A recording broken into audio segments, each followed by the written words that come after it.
Coffee Colored Concepts presents Tasty Treatises, a note on supremacy. This work aims to carve out a space for connection, as well as the recentering of indigenous embodied culinary wisdom and the dismantling of culinary colonialism. The goal is to separate white supremacy from culinary culture. Can it be done? Knife skills are a crucial component of how professional and home kitchens operate. As I see it, one aspect of knife work is picking a knife and using it regardless of the outcome. The difference is time, repetition, and perhaps guidance from a culinary elder. Doing the work is a phrase that has increased in pop culture as it denotes the labor required to undo the damage of decades of humans being human. Cutting has several implications as a phrasal verb defined by the Cambridge Dictionary. One meaning of culinary knife work is etiquette or lack thereof, cutting off.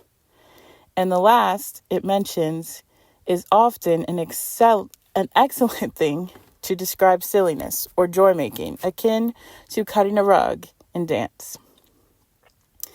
We need to do both in culinary cultures. We need to cut it up, make it more fun, queer, and liberatory, while at the same time cutting it out, and the it is white supremacy.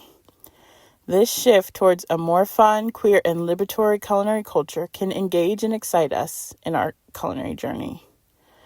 Alternative entrepreneur, poet, and rapper O.T. Genesis discusses his management techniques in his song Cut It.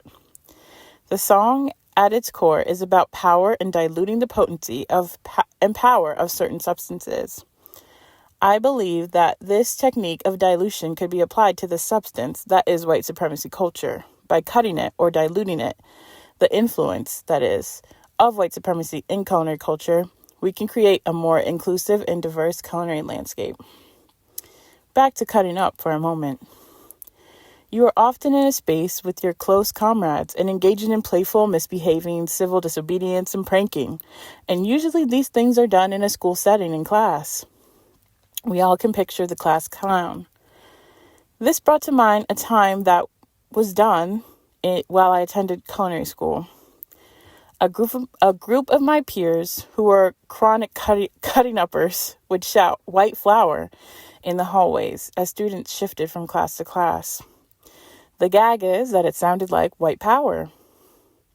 There would be a group of processed flour-colored folks, often young men, and their heads would be grouped together and they whisper to each other, and then one head would jut out above the others and the words would exit the chosen boy's mouth.